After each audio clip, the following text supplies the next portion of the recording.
presence to go with us, Jehovah. Holy Spirit, welcome you to lead us and guide us.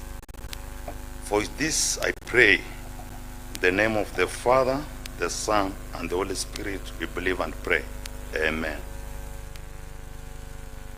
Naomba kwa heshima tuweze kuketi. Your Excellency Dr. William Samoei Ruto, President and Commander-in-Chief of the Kenya Defence Forces, the Cabinet Secretary Education, Honorable Julius Migos Ogamba, Principal Secretaries present, Ambassador Bitok and Dr. Inyangala, the Chair Education in the National Assembly, Honorable Julius Meli, Jamlek Muturi, TSC Chair, Vice Chancellors, led by the Chair of the Vice Chancellors Committee, Professor Daniel Mugendi, CEOs present, senior ministry officials, unions represented, educationists, teachers, and all stakeholders in the education space. Your Excellency, with your permission, to start us off, we have a piece of entertainment, a short piece of entertainment by the Ministry of Education Choir, and they're performing a special composition titled Elimu Mfumo Bora. The song highlights milestones in education in Kenya and highlighting the importance of CBE. It encourages everyone to support the new system for a brighter future. Choir, uwanja ni wenu.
Tuwapongeze tena kwa maombi kwa huo wimbo. Asanteni sana. Your Excellency, with your permission to just give some welcoming remarks, allow me to now invite the Principal Secretary, Ministry of Basic Education, Ambassador Professor Julius Bitok, to give some welcoming remarks, then in turn invite the Waziri. Karibu.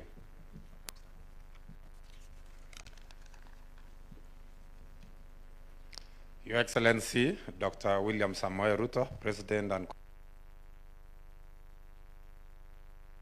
Julius Secretary, Minister of Education, my PS colleagues, PS Inyangala, PS Abdus,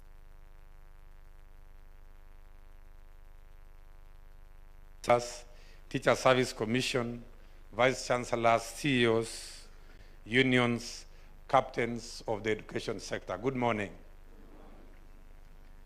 Your Excellency, allow me to begin by thanking you for finding time from your busy schedule to grace this momentous second National Education Conference.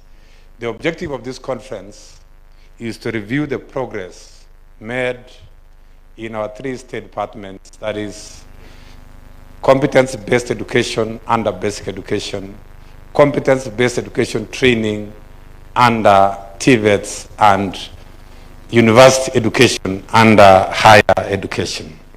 Your Excellency, I want to take this early opportunity to thank you for the massive investment the government has put in education. We want to thank you very much for dedicating a lot of resources to ensure that education is on track. Indeed, in basic education, and I want to say competence-based education, is the best education system ever this country has ever gotten.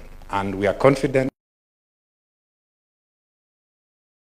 to take education forward. Allow me now, Your Excellency, to introduce members from the Basic Education Department who have joined us in this conference. Allow me to request them to stand. Let me start with the team from the headquarters, together with the CEOs. Let's just stand for 1 minute. Members from the headquarters, Jogo House, State Department for Basic Education. Let's put our hands together to warmly welcome them. Thank you very much. We also have field officers, regional directors of education, county directors of education, and sub-county directors of education. Let's stand up kindly for HE to see us. Let's put our hands together to warmly welcome them. Thank you very much. Teacher Service Commission. We have also field officers from Teacher Service Commission, led by the chairman and the acting CEO. Let us request them to stand up. Teacher Service Commission, who managed to come. Let's put our hands together to welcome Kupet, led by Julius Korir. Let us also appreciate Kesha and Kepsha, our heads of primary and secondary who have come here. Let's put our hands together to appreciate Kepsha and Kesha. We also have sponsors and partners who have been able to join us in this meeting. Let us request them to stand up. Our sponsors, our religious organizations. Let us put our hands together to appreciate our partners. Your Excellency, sir, allow me now to invite my PS colleague, Dr. Beatrice, to introduce the TVETs and higher education stakeholders who have joined us. Karibu, PS. Let's put our hands together to welcome PS Beatrice to make the introductions. Karibu, Beatrice. Your Excellency, our President, Dr. William Samoei Ruto, Honorable Julius Migos Ogamba, our CS, Ministry of Education, Professor Julius Bitok, BS Basic, and PS Abdisalan, Honorable Julius Meli, the Chair of Parliamentary Committee on Education, Honorable Liz, the County MP for Nakuru, and Honorable Makilap. Allow me, Your Excellency, to stand on the already established protocols. Your Excellency, I'd like to thank you for leading the reforms in higher and across the whole ecosystem. You have challenged us, Your Excellency, to think differently, to work differently, so that we can transform the outcomes from the sector. In particular, at the university level, we are working to produce graduates who are more employable graduates with an entrepreneurial spirit. We are working to develop the technologies that will lead us on this road to Singapore. And we already have some very deliberate examples that we will share in due course. Today, the conversation has changed. It is no longer whether the reforms can work. It is about how we can innovate in our different spaces to make this work, to deepen the transformation. And I want to assure you, Your Excellency, that the spirit is collaboration.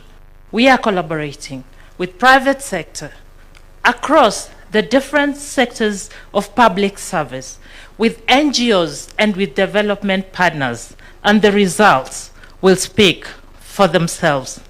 Your Excellency, at that point, allow me to introduce the stakeholders of the higher education sector. Kindly stand and wave to Your Excellency when I call you. The chairs of councils of public universities and their governance teams present here today, led by Professor Bosire Mwebi. Let us appreciate them. The chairs of semi-autonomous government agencies in higher education and the TVETs. There are many, so I'll not mention them. Please stand along with your teams. Let us appreciate them right there at the back. Vice Chancellors and Principals of public and private universities, as well as principals of National Polytechnics, TVETs, and the Kenya School of TVET, and your teams. Let us appreciate them. We also have a few comrades from the TVETs and the universities. Let us appreciate them. We have representatives of UASU, KUSU, and KUDHIA. They are welcome to this conversation. Let us appreciate them right there at the back.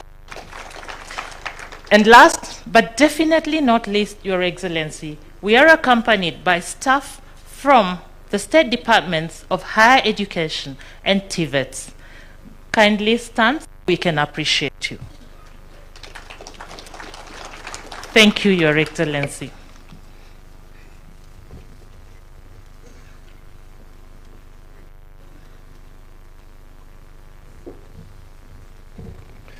Your Excellency, on behalf of the elected leaders, allow me to introduce the Chair of Education Committee to be able to introduce the leaders present in a minute before I invite the Cabinet Secretary. Karibu Mheshimiwa Julius Meli. Let's put our hands together as we receive Chair Education Committee, and thank you very much from Parliament helping us to get the resources. Thank you so much. Your Excellency, the President of the Republic of Kenya, Honorable William Samoei Ruto, CS Migos Ogamba, Principal Secretary is present, senior government officials present, and all education stakeholders Good morning. First and foremost, Your Excellency, let me thank you for being educationist number one. In what sense?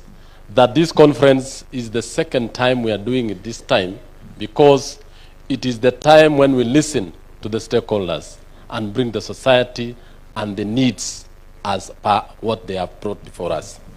I have come before this conference to this morning, but more importantly, to know that National Education Conference is a conference accepted by our Constitution.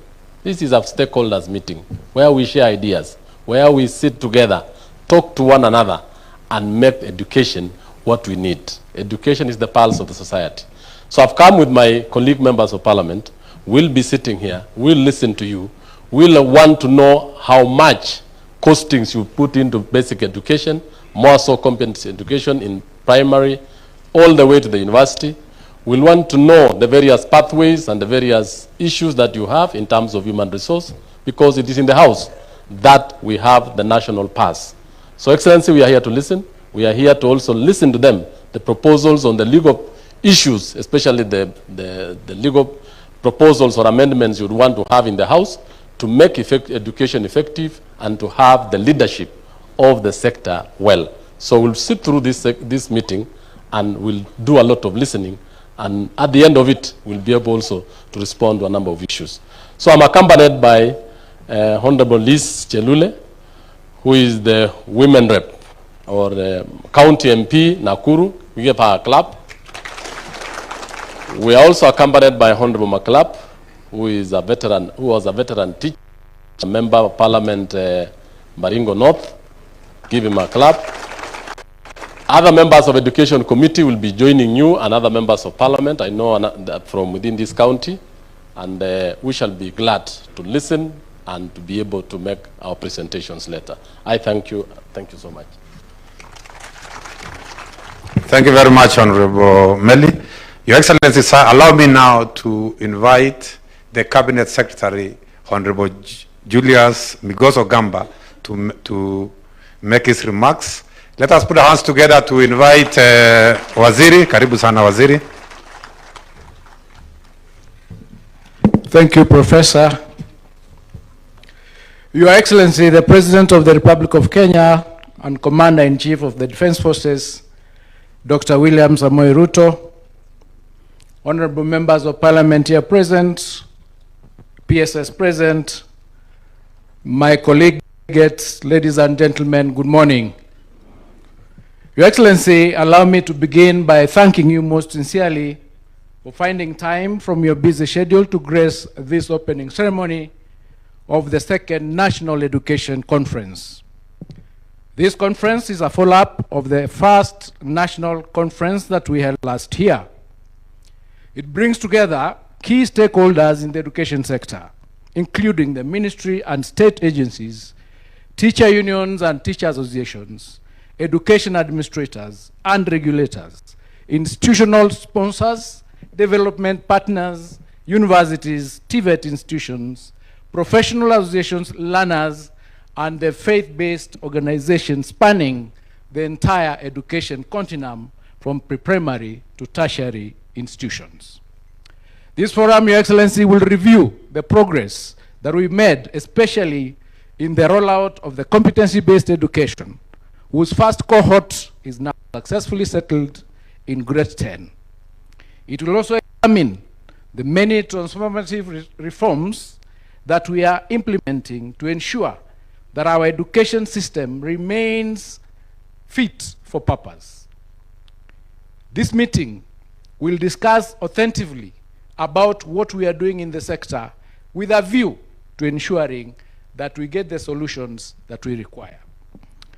Your Excellency, the theme of this conference, driving effective education reforms through leadership and accountability, is particularly timely as we undertake extensive reforms across the education sector.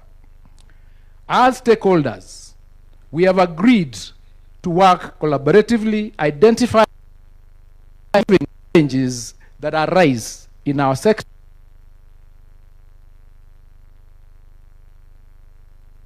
Your Excellency, our collaborative approach has continued to produce impressive results as we strengthen this sector day in, day out.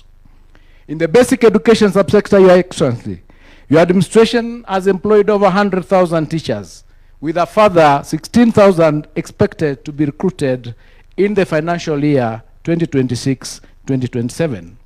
Additionally, 23,000 classrooms have been constructed. The first cohorts under the competency-based education are successfully transitioned to grade 10 at the rate of almost 99.5. Further, Your Excellency, your administration has increased the education sector budget from 503 billion in the year 2021-2022 to the proposed 767 billion in the financial year 2026-2027, which is almost 30% of our budget. Your Excellency, capitation funds are now being released to schools on time, making in improving efficiency within our sector. In the TVET subsector, enrollment continues to rise steadily, and we are progressing towards our target of 2 million. We are currently at almost 800,000, having moved from 297,000 in the year 2022 when this administration took office.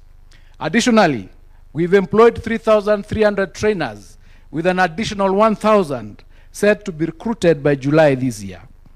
Training fees in these institutions has also been reduced to 67,189, thereby making it possible for more students to join our programs. The curriculum has been modularized, meaning certification can now be done within a shorter period, enabling people to be able to acquire skills to earn a living as they continue progressively scaling their skills. We have introduced policies in the sector that are learner-based or trainee-based. For example, we now have the recognition of prior learning and the dual training policy in place that continues to support our learners. In the higher education subsector, Your Excellency, we've addressed persistent industrial unrest that previously affected that sector by establishing mechanisms for timely engagement and resolution with our unions. The means testing instrument has significantly improved, while tuition fees in higher education has also been reduced by between 15 to 40%, thereby making education in the higher subsector more accessible and more affordable. Our institutions and universities, Your Excellency, are also preparing adequately to receive their first cohort of the CBE learners in 2029. And part of the discussions here today will be how is that going to be undertaken. Your Excellency, leadership and accountability remain the twin pillars of transformation in our education sector. Teacher union associations, education officers, quality assurance officers are working complementarily together to ensure that the responsibilities or we are able to get solutions together. Our collective leadership must therefore remain clear, collaborative, and responsive and accountable. To all delegates here present, I urge you to engage openly and honestly. Be authentic in your discussions so that together we can develop a practical and sustainable solution basis for the advancement of our education sector. In conclusion, Your Excellency, allow me to once again thank you for the immense support that you continue to provide in the education sector. On behalf of the entire sector, I assure you that we will remain steadfast and committed to ensuring that investments made in this sector yield the desired outcomes in our learners and in our institutions together in our nation. Ladies and gentlemen, it is now my distinct honor and privilege to invite His Excellency the President to deliver his remarks. Please be upstanding as we welcome His Excellency. Asanteni sana.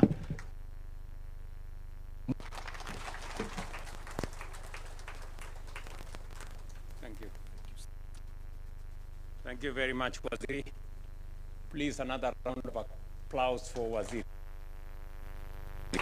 I think this gentleman has done an outstanding job. Asanteni sana tafadhali. While I was sitting here and looking at the writing here on the sheet here, I was asking Melly, I am a scientist. I am not a linguist. And I was asking whether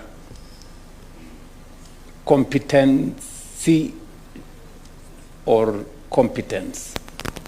Some English teachers should help us, whether it should be Y or mutatueleza baadaye.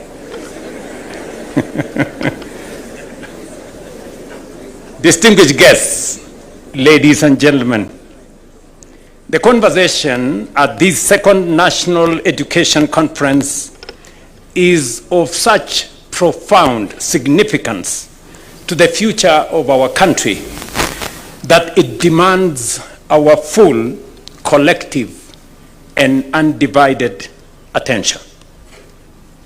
This is because we are meeting at a profound moment in our country's development journey. As an administration, we are implementing the bottom-up economic transformation agenda with a clear focus on expanding opportunity, strengthening productivity, and ensuring that no Kenyan is left behind. Equally important, we have made a bold national commitment to propel Kenya into first world status in our time.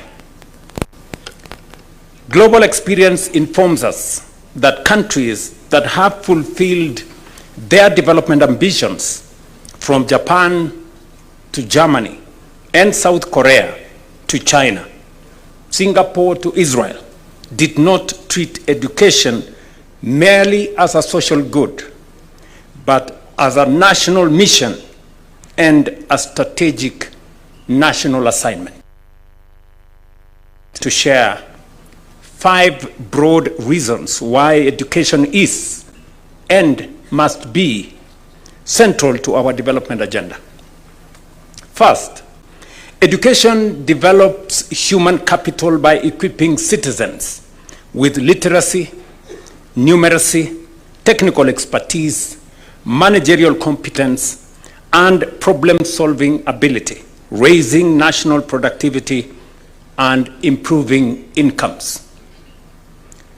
Second, education facilitates industrialization. No country can move from exporting raw materials to building industries in manufacturing, engineering, pharmaceuticals, ICT, agro-processing, or clean energy without a skilled workforce, technicians, scientists, innovators, and many more.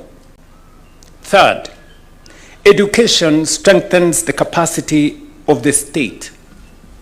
A competent civil service, an effective judiciary, a professional diplomatic corps,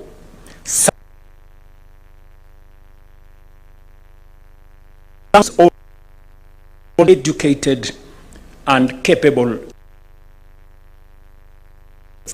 Education enables innovation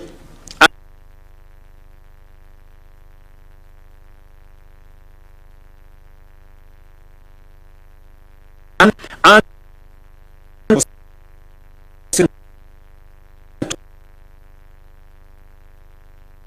innovate of their own. Education transforms societies. It reduces poverty, improves, lowers maternal and child mortality, expands opportunities for women, strengthens social cohesion, and promotes civic stability. In many ways, ladies and gentlemen, education is the single greatest investment a nation can make in managing its present and shaping its future. Indeed, the United Nations Educational, Scientific, and Cultural Organization that in developing countries, US dollar invested in education is up to 50.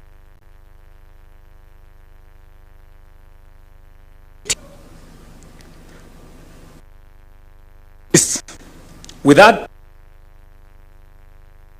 this conference, driving effective accountability,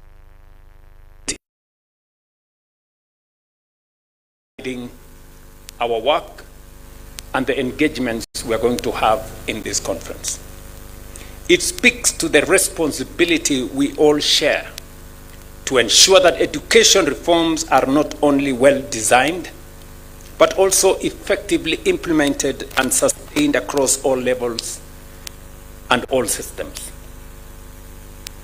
A working education system demands continuous and vigorous evaluation and review to align it with aspirations behind its introduction.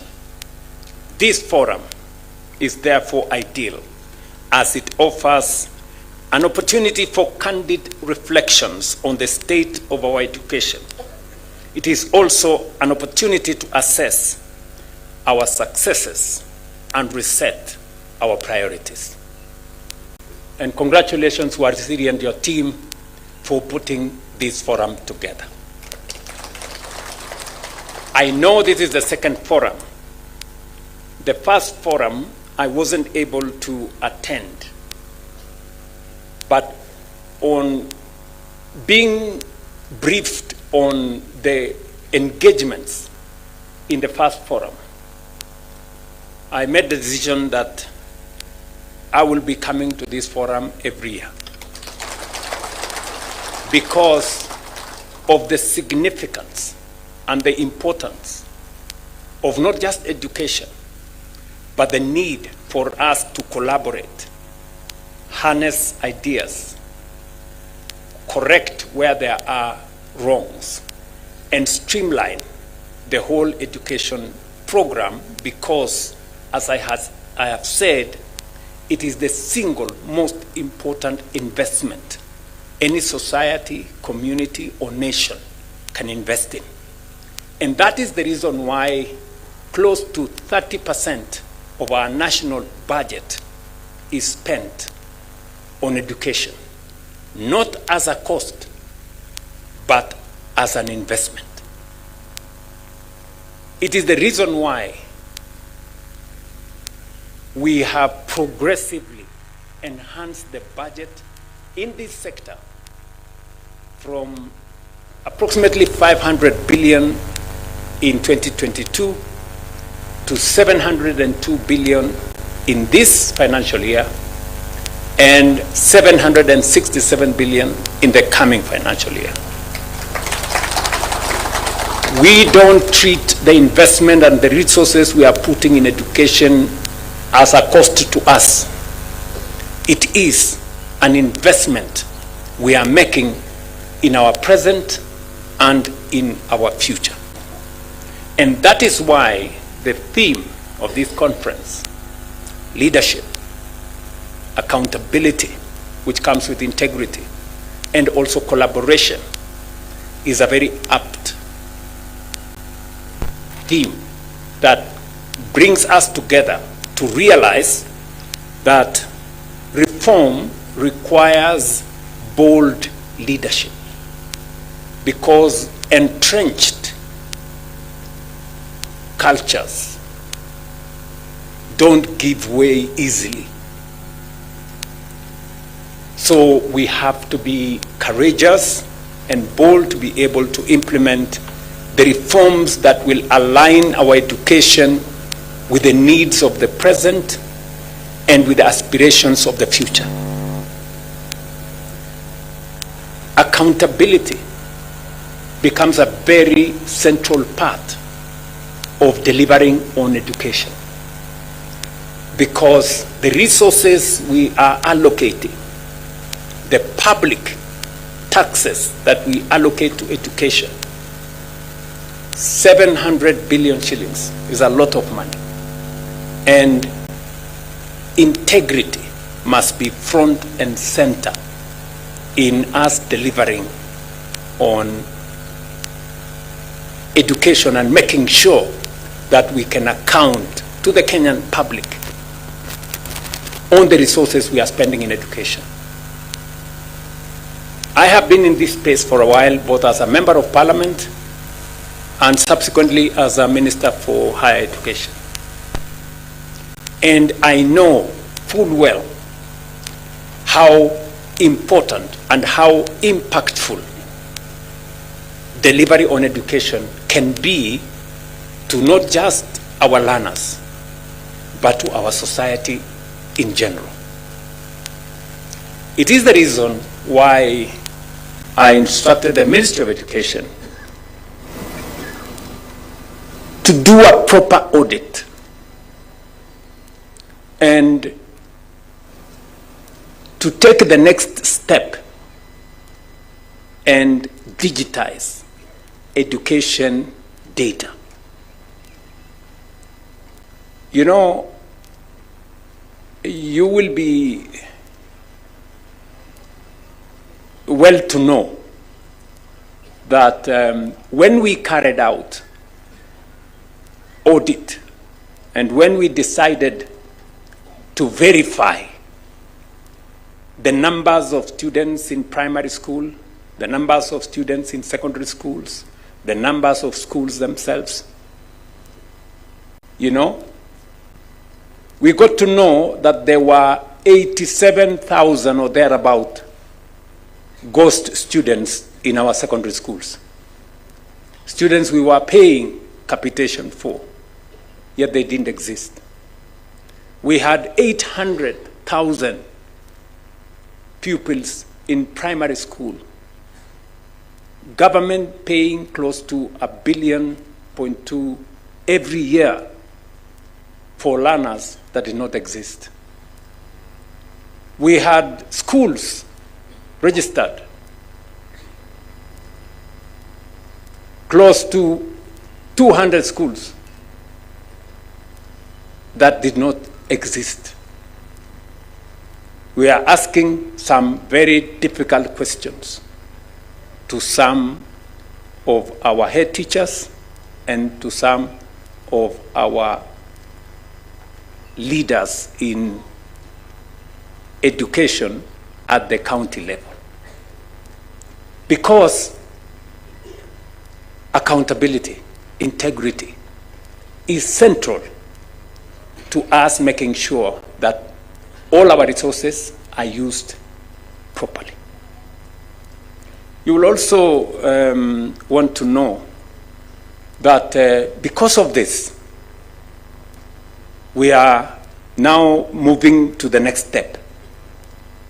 And I have instructed the Ministry of Education that in the next 2 months, we're going to be working with CONSA Technopolis to make sure that we digitize all the education details of every learner, every school, teachers, bursaries, and everything else, so that we can make sure that through technology, deployment of technology, using digital data, we can easily check on whether we have the right number of students, whether we have the right number of teachers, where we have gaps, and what we need to do.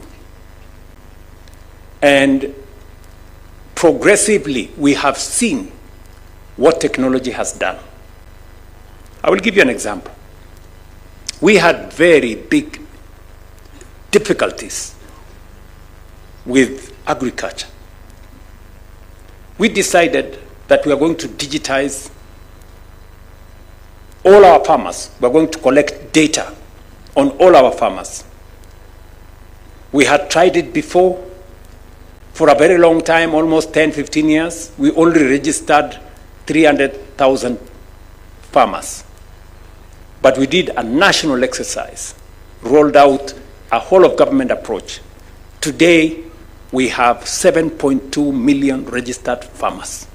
We know how many sugarcane farmers. How many coffee farmers? How many tea farmers? How many growers of wheat? How many growers of maize? Today, for you to buy fertilizer, you have to bring a digital voucher, because we allocate every farmer, because we know farmer X has 5 acres. He cannot come and claim fertilizer for 20 acres because he doesn't have 20 acres. So the system automatically knows and allocates fertilizer on account of the acreage of farmers. We have dealt with huge cartels that were big problems to us with digitized data. I want to encourage stakeholders, from our teachers to boards to parents, for all of us to agree to a digitization process so that it makes it easy for us to deploy all the resources we are deploying, whether it is capitation, whether it is bursaries, and everything in between. I am happy that we have teachers and teachers' representatives in our midst. The question I will ask my good friend Oyu and and my sorry, the leadership from Kupet, Oyu, sorry. The question I'm going to ask them is, we have some head teachers who have taken us to court that they do not want to pay parents to pay school fees on e-citizen. They want to continue writing receipts on pieces of exercise book. Why? Honestly, mutusaidie.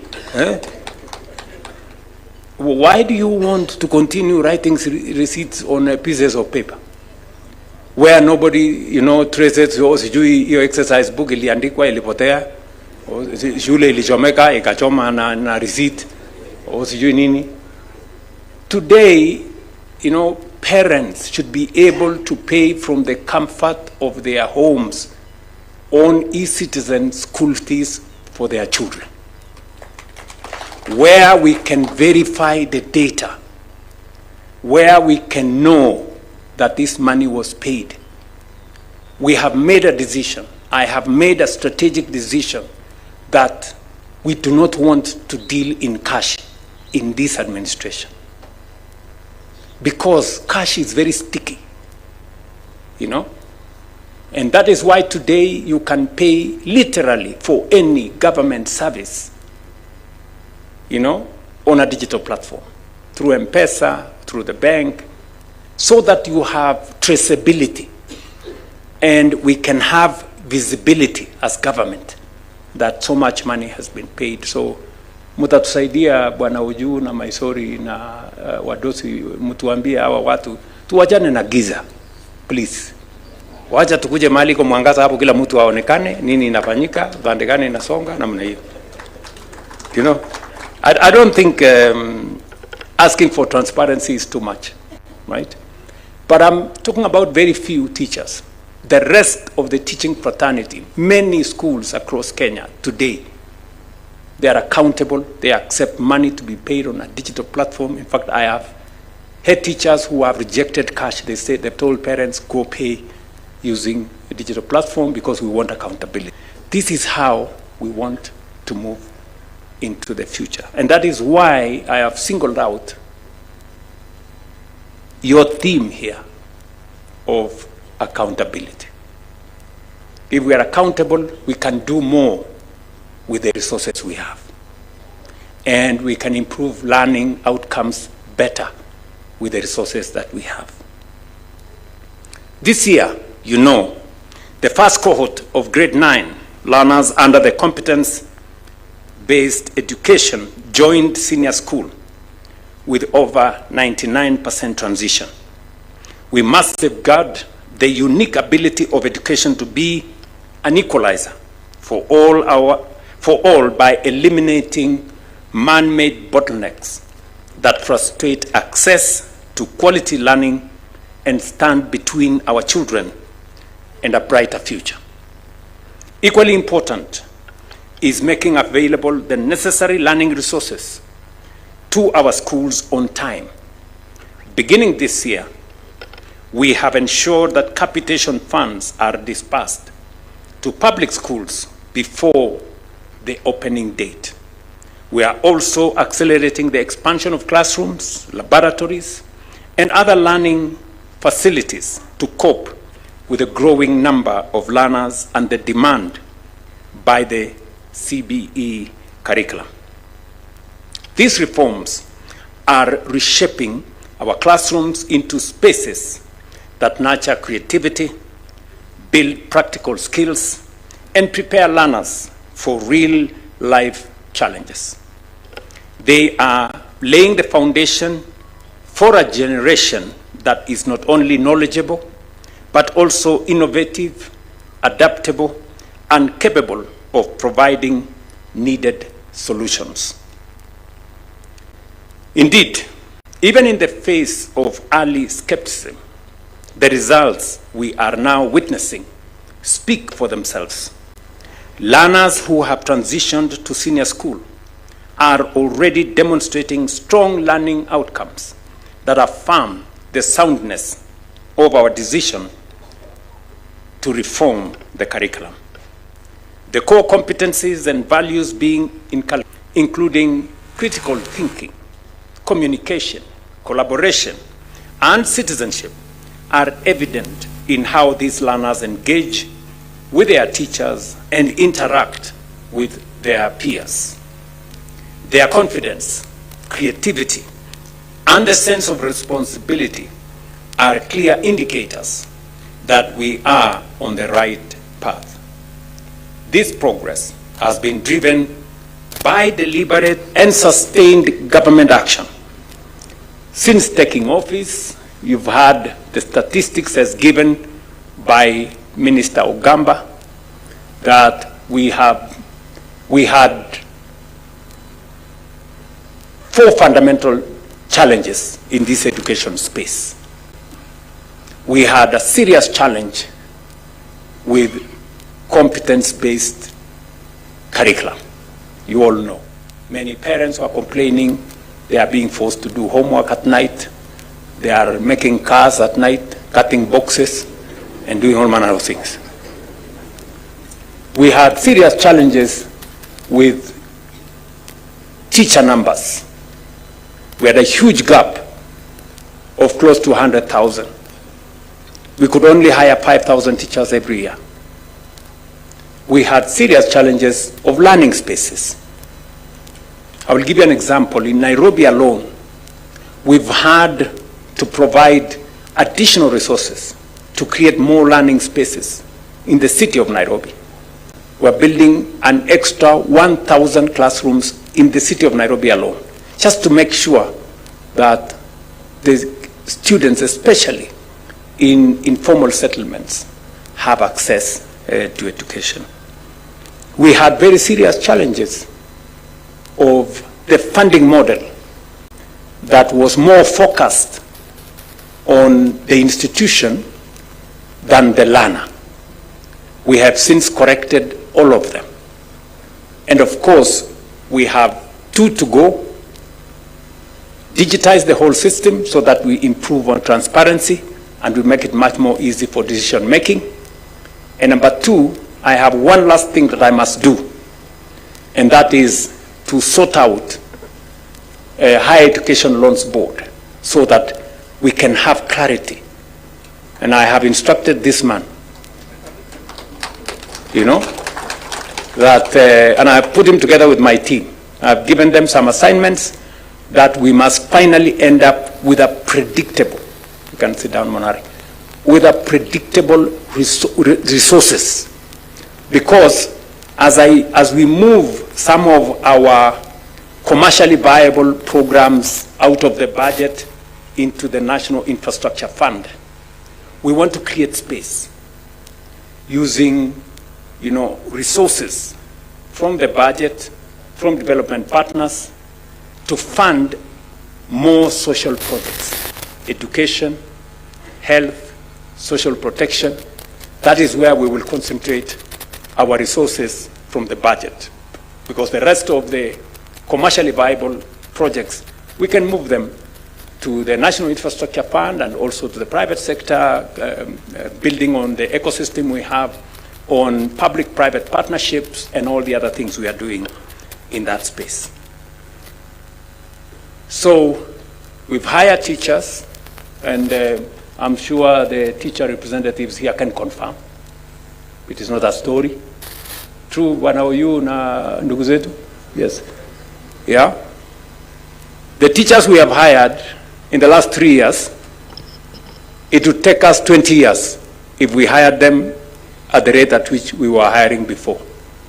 But we made this deliberate because we could see the negative effects our learners and our learning and our education was suffering because of lack of teachers.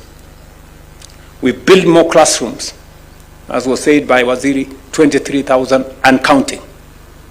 We are building also another 1,600 laboratories across Kenya to make sure that no student, as has happened in the past, gets to a laboratory the day they are doing the exam. You know how sometimes unfortunate it is.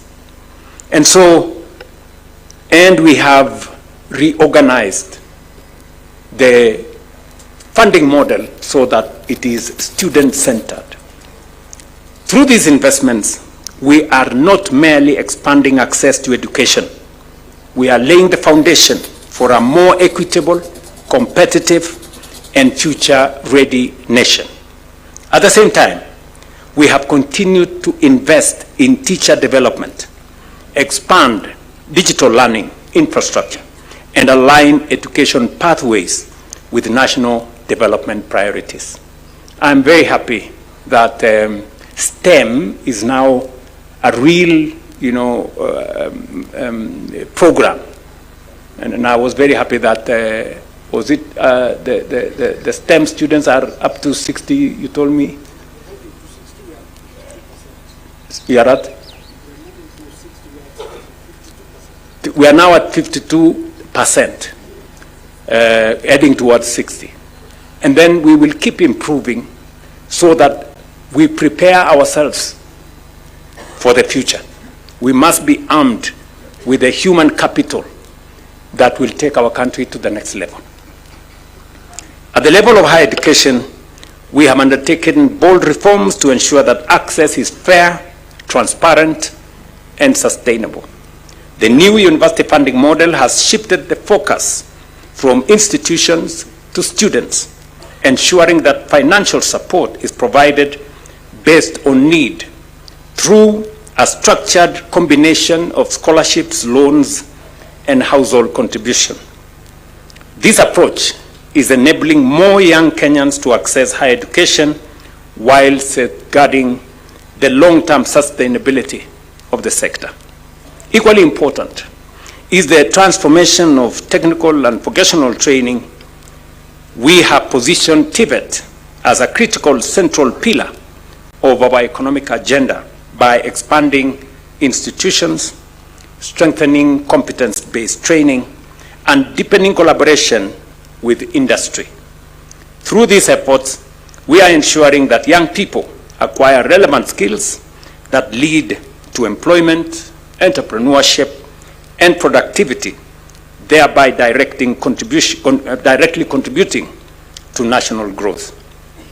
I did inform Migosi and team at the Ministry of Education that technical education, and I had very serious challenges when I was Minister for Higher Education at some point on getting technical education to come to the center of our education and education outcomes. Because there was a notion built over time that the students who go to Tibet are the students who are not very good. And that was very wrong.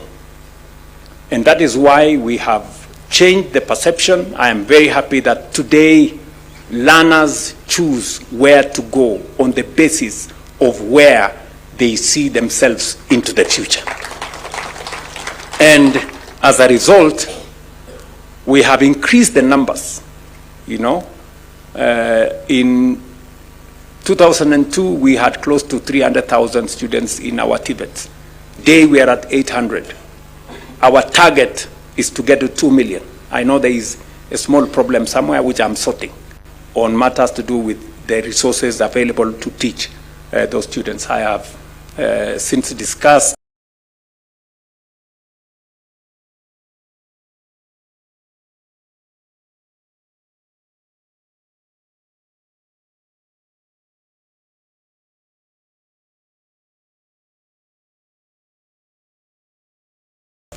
$100,000 to 67,000, and we are also modularized so that certification becomes more frequent, and you can get in and go out as you get more skills. So that is now working very well with a bit of challenges, but we are sorting it out because we want to make sure that we have more people equipped with technical skills. We've run into some headwinds, for example, with our housing program. You know, we need more plumbers, we need more electricians, we need more people who understand masonry, and we've had to resort to people who have learned on the job. And that is why we have also expanded the certification through recognition of prior learning, so that people who have learned the skill, who have the skill, they have a shorter runway in making sure that they get certification. The success of these reforms depend on the strength of our leadership, the integrity of our systems, and the effectiveness of our collaboration. Leadership must be exercised at every level of our education system with a clear focus on delivery and on results. Accountability must guide the utilization of resources and the implementation of programs, ensuring that every investment translates into improved learning outcomes. Collaboration must bring together government, educators, communities, and partners in a shared effort to transform education. And that is why this forum is very significant and very consequential. It brings all of us together so that we can listen to one another, sample the ideas that we have, improve on what is not working, change what is not working, improve on what is working, and tap into better ideas on how to take this forward. We all agree that this is a space that is evolving because society is evolving. There were courses that were not part of us a few years ago that now must be central to how we move forward. And therefore, we cannot afford to stay static when the needs of society, when the needs of industry are changing. That's why this collaboration, the coming together of stakeholders, sponsors of schools, whether religious organizations or private sector organizations, the public schools, and everybody in between must be part of this conversation. And we must admit that we allow ourselves for a good idea to give way to a better one so that we can improve the space around learning in our society. I have also stated that as we go forward, we are going to put more resources in science, research, innovation, and technology. Because I strongly believe that no society can grow or develop beyond its capacity to think. And we must allow ourselves to, get the best minds to think for us, to innovate, to research, so that we can improve on the knowledge that can create new knowledge, and we can use knowledge to drive our development. This conference, therefore, ladies and gentlemen, provides an important opportunity to consolidate the progress we have made, align our efforts, and strengthen the implementation of reforms across the country. It is a platform not for finger pointing, not for accusing one person against another. It is a forum for us to think together and to work together. The common good of education is at the center of this. It is a platform to generate solutions, share experiences, and reaffirm our collective commitment to delivering an education system that works for every learner and for our nation. I am truly proud to be part of this conversation here in Naivasha. Asante sana. I thank you, and I look forward to some more engagement as we go forward. Asante sana.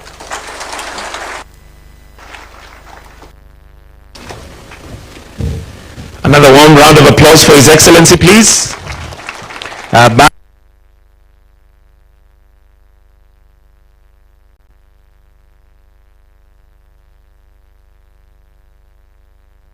And deep dive and unpack leadership, accountability, and collaboration in the education sector. And Your Excellency, the good book in the Bible tells us in Ecclesiastes chapter 9, verse 11, that to everyone there will be a time and a chance. The time and chance that we have as individuals, and given an equal playing field, is in the education that we receive. And at this point, allow me, Your Excellency, to invite the panelists, starting with the moderators.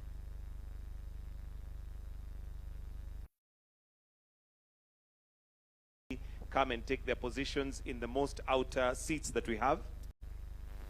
Followed by Reverend John Gatto, who is representing the religious sector. And we know that we do have quite a number of religious organizations that have stake in the education sector. Let's have NAT Secretary General Collins Oyu will also come on stage, followed by the CS Education.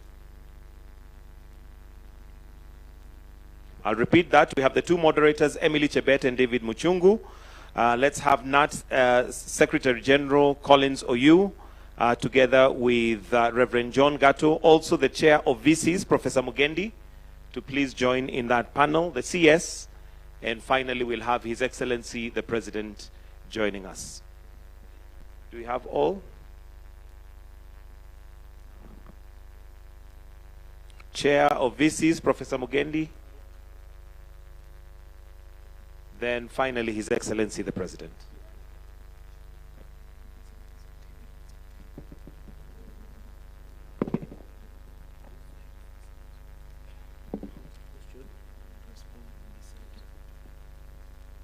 And with the panel constituted, His Excellency the President. We can give a clap as we welcome the panel. And I'll now hand over to the two moderators. Between Emily and David, you'll take the floor once we are seated.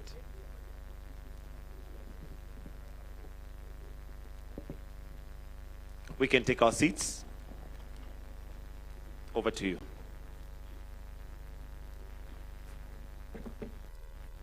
Your Excellency, the President of the Republic of Kenya, and all protocols observed. Good afternoon. It's already afternoon, right? Yeah, so thank you so much for this opportunity, and we welcome you to this very interactive session where we want to go deep and understand what really is happening in our education sector. So just to go straight into it, first of all, we want to understand why this is important to the government, and I would want to start with the Excellency, the President. But I think for us to actually get to it, everybody else, why are we here today? So that we can get into it, and then a few rounds of questions from myself and my fellow panelists to go ahead. So, Mr. President, it is 10 years into the competency-based education. You said competence-based, but I also agree that competency with a hyphen is correct. I am not also a linguistic, but that could be correct.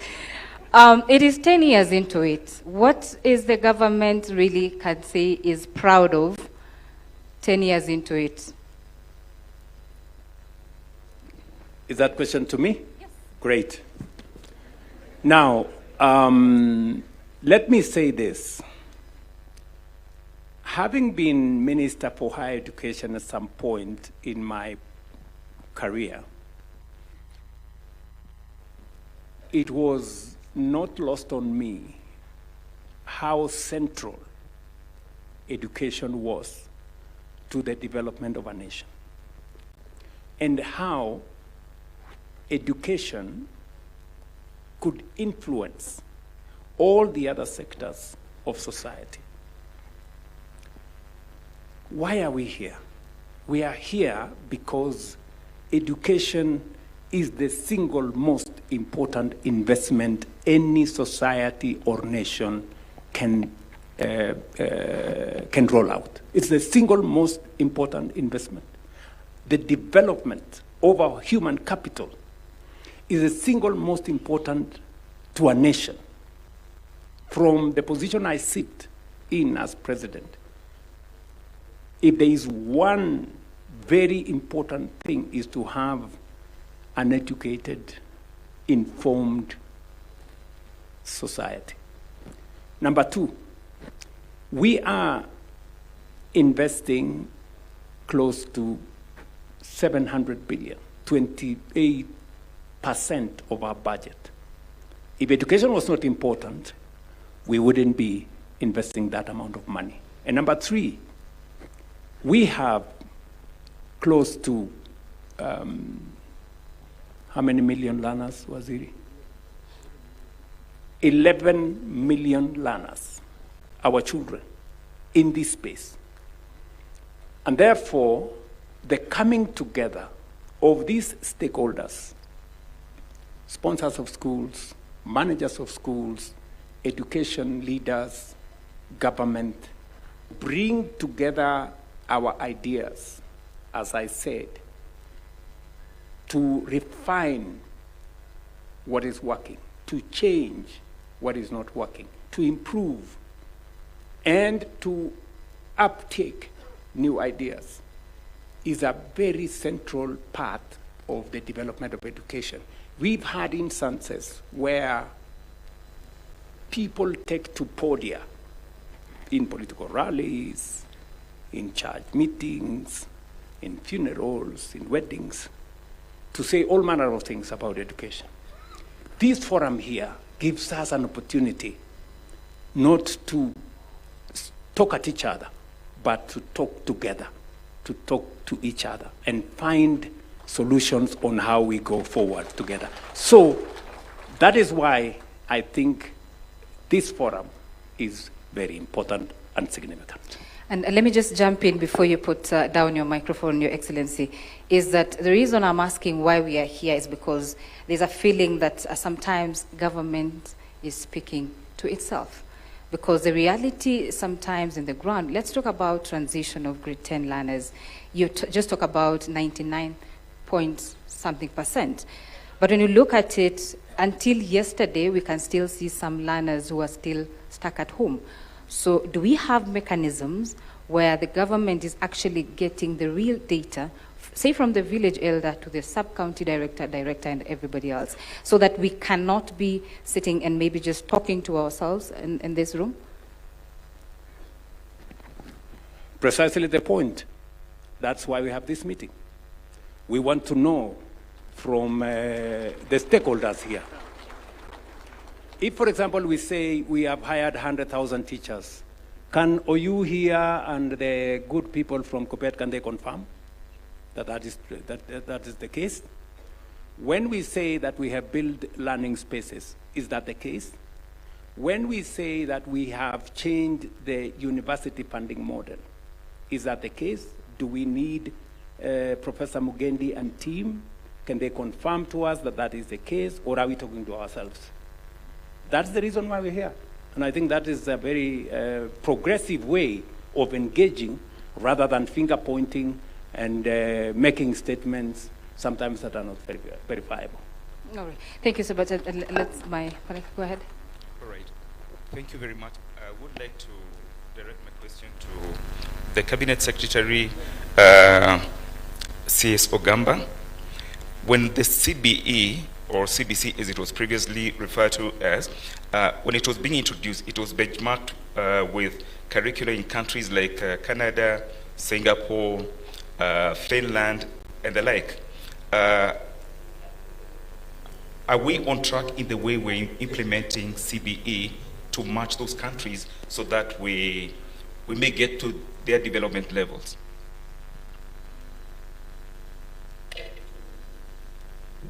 Thank you for that question. You know, the reason why CBE was introduced is because in the old model of the 844, the emphasis was on passing exams. That the job or the paper that you do in one day determines on whether you will proceed to the next level or you won't. That meant, for example, that if a student was unwell in that particular day and he didn't do well in that paper, his grades came down and he's not able to move to the next stage.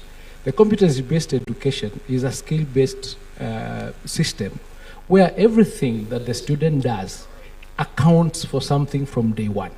The assessments start from the classroom work that you do, and it accounts for a percentage. So that by the time you're doing an exam, what you have gotten in the process of learning enables you to progress to the next level.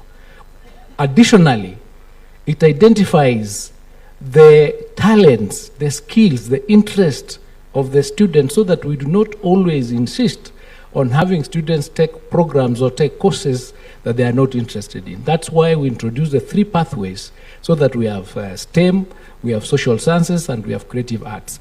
In that way, there is no student who will miss out and that's why the transition is high, because now we are able to take each and every student to the next level based on what they are able to do. So it's work in progress. We are now on grade 10. We are moving to grade 12, transition to the universities. And then, as we continue, because the assessment is doing year in, year out, we will evaluate the whole system at the end of the cycle. We're in the middle of the cycle. We've done 10 years currently. And it is the best system that we have. And the best way to determine that, I encourage you, get out there, talk to the students who are learning in this program, the grade 10 students, the grade 9 students, and you will see a distinct difference between them and the ones who have been doing the 844, where they concentrate too much on just an exam. But that's not to mean that the team that is in Form 3 and Form 4 currently has been left out. We're also working to ensure that we take care of them so that we leave no child behind. So it is a system that we encourage us as stakeholders here to participate. Where you find that there's something that needs to be changed, we'll do that. We are doing now competency-based center of excellence in all our 47 counties, so that schools can have a place to go to, the student can go up to have a place to go to be trained, the teachers have a training, the master is doing training for them, TSC is doing. So we are doing something in this space. What we are asking ourselves as stakeholders in education is that let us pull our intellectual resources together, because in that pool we'll get the resolutions. That's why we've been able to amend the subjects. That's why in the first National Education Fora, when we were discussing about whether we should have mathematics as a compulsory subject in just STEM and nothing in social sciences and arts, we agreed in that particular forum that we'll have pure maths in STEM and we'll have essential maths in social science and also in arts. That is something that came out of that discussion of that forum. So we need to just put our heads together, and I am sure that by the end of this exercise, we'll be much better country than when we started. Thank you. CS, if I put down the mic, I asked about benchmarking with other states which are doing very well, and especially because of resources. Because resourcing education is very important. The capitation for primary schools has never been reviewed since it was introduced in 2003. It remains at 1,420. The one for free day secondary schools has never been reviewed since 2018. So, and there has been inflation and all that. Are the resources still enough? We don't have laboratories in junior schools. That question. You know, this country has invested heavily in education. The international standard in investment of education is 20% of the budget. This country invests 28% of the budget in education. We are already above international standard by 8%, and we are continuing to increase that. The amount that is being paid for the capitation for primary school has moved from 1,020 in the year 2002 to 1,420 in the year 2018 to this July, when we'll be moving it to 2,300 per student. Junior school was introduced in this competency-based education, and we are giving them 14,240. Now, junior school is in the same place with primary school, meaning they share facilities. So in terms of the money that is used for primary school vis-a-vis the money that is being used by junior school with students in the same space. For example, if you're paying a watchman, you're not paying a watchman for junior school and paying another watchman for primary school. You are paying for one person. That means these resources are being utilized, and therefore, in reality, we have increased the amount for primary school substantively. Number two, we are doing now this verification exercise that we've done. Initially, we had an overestimation of the students. So the numbers that are sometimes gotten out there, you are still using the calculation of the earlier enrollment to state that, for example, we are not meeting the 22,000. The numbers have come down because there was an increment, an over-exaggeration of the numbers that we had. And that's why His Excellency is saying, we digitize, we get to know exactly how many students do we have, how many teachers do we have, how many primary schools do we have, how many secondary schools do we have. And within those resources, with accountability and prudent use of the resources that we receive, we will be able to ensure that our students have the necessary infrastructure, the necessary human capital to keep them moving in that direction. So we have done a lot in that space, and I think from where we sit, even benchmarking with the West, we are moving that much faster than they did. Thank you. Maybe just to add just one or two things to what Waziri has said, especially to your question as to the countries we benchmarked with. You know, it's a very progressive question. Of course, we benchmarked with different countries, and there are aspects we emphasized from one country to another. And then also we customized for the Kenyan situation, because it's not exactly what those other countries are. There are differences. So we have customized for our own space. But I sat where my good friend Julius sat once, and I will give you my personal experience. when we were reforming, the Tibet sector, we took into account, for example, that the system that was there, because many people ask questions about the competence-based learning. I am a very solid in CBE, very solid, from experience. Why do I say that? I say that because when we were reforming the Tibet space, we used to have so many failures. A Mason fails the exam not because they don't have the masonry skill. It is because they failed English. So we asked ourselves, why are you forcing this Mason to pass English when his skill is masonry? So we scaled down the place of English, and we got many more Masons passing because they knew how to do, they had the skill of masonry, but they were failing on English, So that is how we managed to reform that space. Let me give you another example. And these are practical examples which we have had to delve into. What Ogamba has said, the 3 different pathways. We have many learners who are gifted differently. There are people who are not gifted on STEM subjects. They are good artists. They are good social scientists.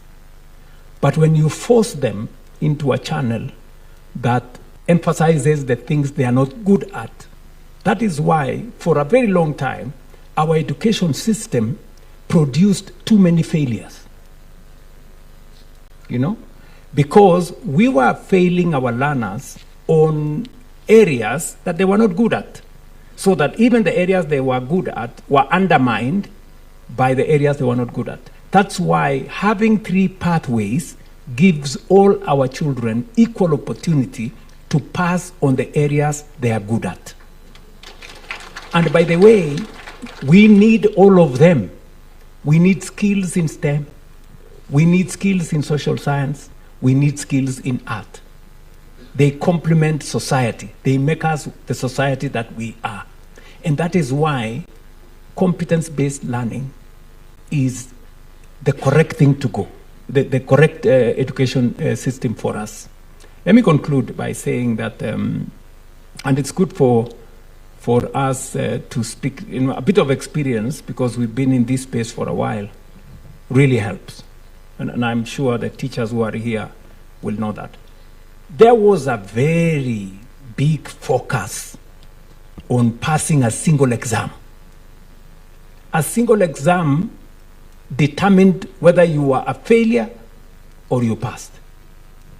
And that is why exams became a life and death issue. That is why exams were so militarized. There were policemen everywhere, intimidating children, making the whole place, tense, and even affecting the outcome of learning itself. That's why competence learning builds on the learning experience and the learning curve of the student. Every stage accounts for the final exam, so that the final exam becomes important, but what you have gone through is equally important. So that is why I am a very strong advocate for competence-based learning. Thank you very much, Your Excellency. And since we're talking accountability and leadership here, and you've revealed that what you ordered revealed so many ghost students and ghost schools, when are people going to court? It's our money. What are you doing about it? Thank you very much. So what happened is once we got that verified exercise out, we took action against our field officers in those counties which are the largest number of the exaggerated enumerated numbers, and we gave them show cause letters because we have to follow due process under the human resource manuals, which requires us to complete that exercise within 6 months. That is already ongoing. We also sent that report to TSC, and they're also taking action against the particular teachers, again, through the process of disciplinary processes, who were the heads of those institutions that were affected.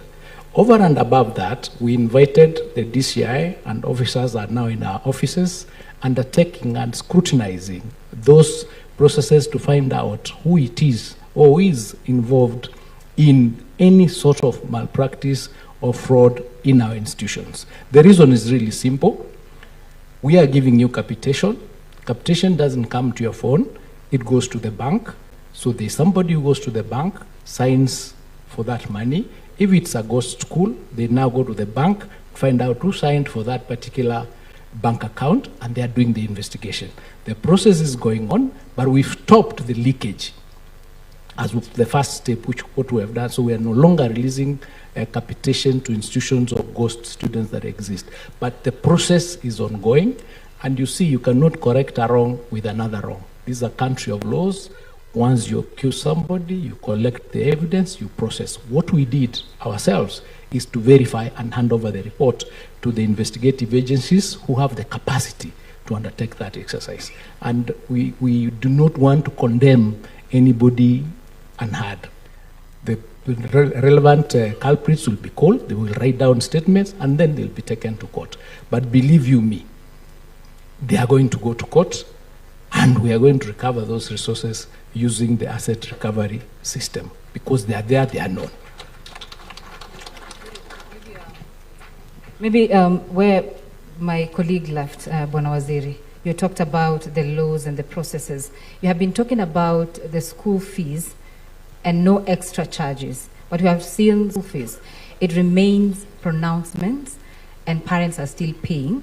So what is being done? And what are these channels that actually a parent can use, either not to pay that fee because it is illegal, or the actions taken against those principals? And also the question would, maybe the important thing to clarify is that, is it that the principals find the money that the government is giving too little to use, hence they need to charge extra?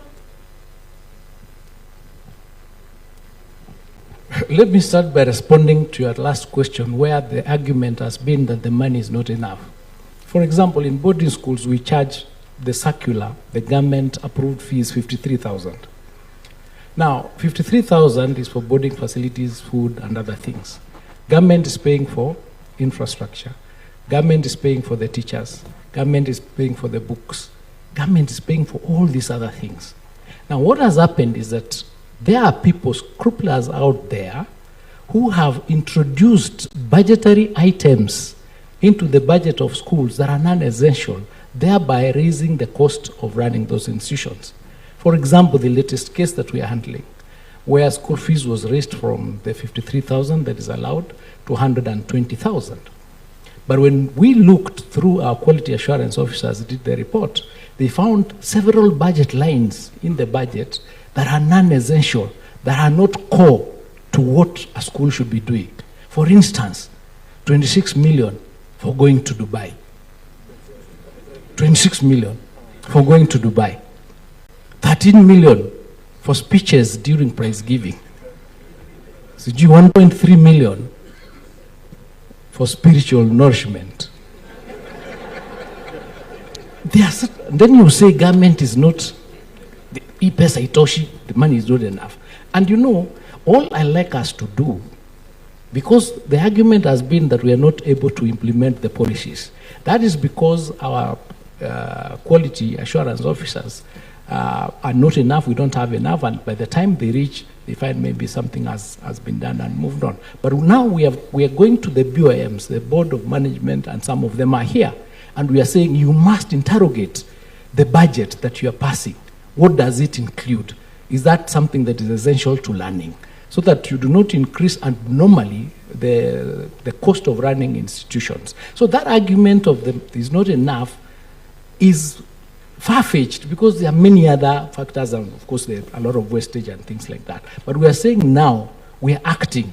Action has been taken. I know TSC has taken proceedings. Yesterday, the County Education Board was meeting to deal with that case, and it is a warning to each and every school head here. If you are involved in undertaking increasing the school fees using those levies that are against the circulars that we've issued, you will face the consequences. There's no question about it. It may take a bit of time, but we are going to get you. You will face the consequences. Number two, the schools that are insisting, for example, for students to pay for trips. A school has 2,000 students. Say each student is paying 15,000 for trips. Does every student in every term go for a trip? Tell me. 2,000 students are going for a trip per term. So let us be realistic about these things, and everybody who is appointed to the BOMs, and we've worked with the members of parliament, they've agreed to support us, so that there is nowhere to run.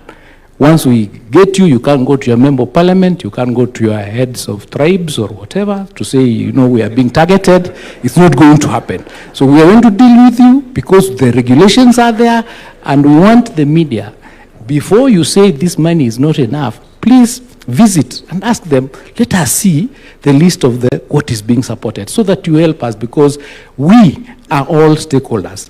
His Excellency has indicated we have 11 million students. If we have two parents, that is another 22 million people, plus 11.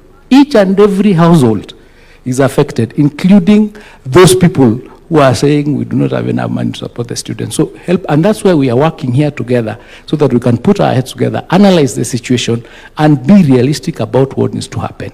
And if something has to be increased, there is a procedure, and you have to bring that for approval, so that everybody knows there was a bus. This is what the parents agreed, and this is what everybody is going to pay. How, for example, can you buy a bus for 10 years? Every year you're charging for a bus.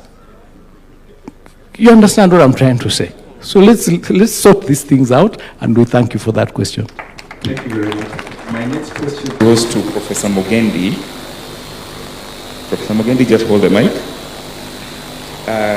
It is now 3 years since we introduced the new funding model for higher education, because it was introduced May 2023. There have been teething problems with the model. Is it time to review to see what is working and what is not working and change?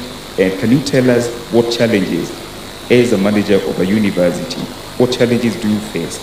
At the beginning, there were pending bills of about 60 billion. And I think from the last report I saw, it has risen to close to 100 billion. Is it working? Or what can we do? Thank you very much for that question. Yes, I want to confirm that it's now 3 years since we changed university funding, and we introduced what we call the student-centered funding model, where money follows the student. And indeed, for us at the universities, we found this model to be excellent, and indeed a model that was able to target and ensure that we are funding students that are most needy.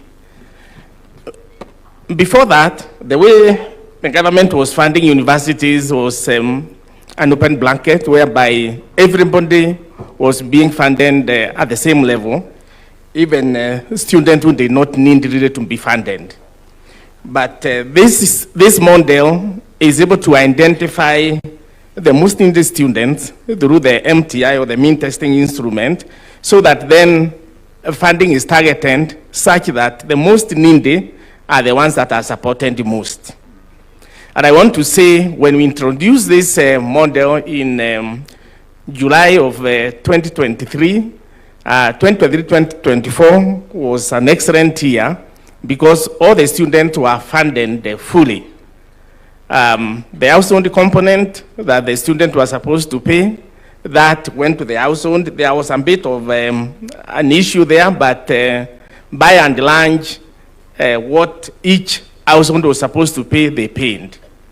Then the scholarships, that was a government component. Again, that was paid very well through the university funding board. And then help, the loans that then came for those respective students. And that happened. And I want to confirm that either two, yes, we and that accumulated bills that were owned by the university to the universities, amounting to about 8 billion or thereabout. And indeed, by June of 2023, we and 23 of our 38 universities then being technically insolvent. But when we introduced this model in 2023, by 2024 in June, 13 universities had come out of that insolvency, and we were doing very well. So we were only left with the 10 universities that were technically insolvent then, and the hope was that in the coming 2 or so years then, we will be able to get even those that were in that ICU, so to speak, out of it. So I would want to say that the model is working. It's only that we need to look at then how we are funding this going forward. But to us, it's a very excellent model. And we want, as Vice Chancellors, we want to thank the government for really supporting us in this area. And moving forward, we will make it better. Indeed, we are doing that. We have a committee that is continually working to ensure that the model is refined and working as it's supposed to. Thank you very much. Thank you very much. And I would like, maybe as a follow-up to that, Your Excellency, because it's still about funding higher education. Currently, HELB has a funding gap because it was allocated 41 billion against a requirement of 74 billion. And then the scholarship component requires 29 billion, but was allocated 17 billion. So we have a gap, meaning that there are students who are not funded, or the money is spread across, so the students are not getting adequate funding. What are you going to do about this, sir? Thank you very much. I think just to give the broad view of where this was. In 2022-23, the total money that went to universities was about 45 billion. We have since increased that amount to 82 billion in the last budget, almost doubled the money going to universities. And it was because of what Professor Mugendi has said. We have since changed the model so that parents who can afford, in fact, there are parents who are asking, why are you giving me a scholarship? Or why are you giving me a loan? I want to pay for my child. And about 18,000 parents paid. They didn't, because we changed the model so that every student has to apply. In the past, the scholarships and loans were given without anybody applying. We just decided to give to every student. And that is why we were spreading resources across too many students, and therefore, that's how universities ended up in trouble. So there are parents now who don't see the value of applying. They want to pay for their, and that is how resources have also increased in the universities. Number two, there were, as Professor Mugendi has said, 23 universities that were technically in suppliers. They couldn't pay statutory pay cases You know, for example, Egerton University in this very county was paying half salary to their lecturers, you know, because the thing was just not working. Today, that has changed. I was, for example, at Cooperative College. You remember we were. And I asked the Vice Chancellor, and I told him, please tell me what has changed. And Professor, I think it's called Kamau or somebody. Professor Kamau told me, Mr. President, we have since reviewed it. We have since reviewed it in 2024. We have reviewed it in 2025. We've even brought in students from universities to come and sit down with other stakeholders to look at the model. And we've even picked suggestions from students that maybe this would be better than the other. And we brought them on board. And we've made this, you know, not us versus them. We've made it a collaboration. And that's why I like even this meeting. It's about us talking together. So there is still room. And that is why I said when I spoke here that I have instructed this good man, Monari, and my team to sit down because the requirement is still heavy. And maybe the budget alone cannot solve it. And that's why I'm looking at what other ways are we designing to make sure that we can fund education fully. We can fund health fully. And we can fund all the scholarships fully and all the loans fully. It is also the reason why I persuaded this country that let us have a national infrastructure fund, because there are items today in our budget that can be funded differently. They do not need resources from the budget. There are items that really should sit in our budget, and these are the social aspects, education, health, so that you will see in our next budget, because now we have the National Infrastructure Fund, we're going to enhance resources going to health, and we're going to enhance resources going to education, because some of the items that were occupying that space in the budget, we will now move them into the PPP framework, the National Infrastructure Fund, and that kind of thing. So you're right, there are still gaps, but we have gone halfway, done with the problem halfway. We still have some homework to do, and we are working on it. Report itamalizika lini Monari?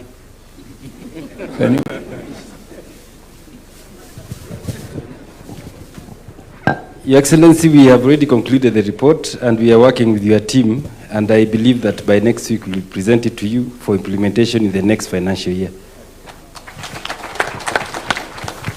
Thank you very much for that answer. And Mr. Monari also thank you. All right. So let me come to you, Secretary General Bwana Uyu.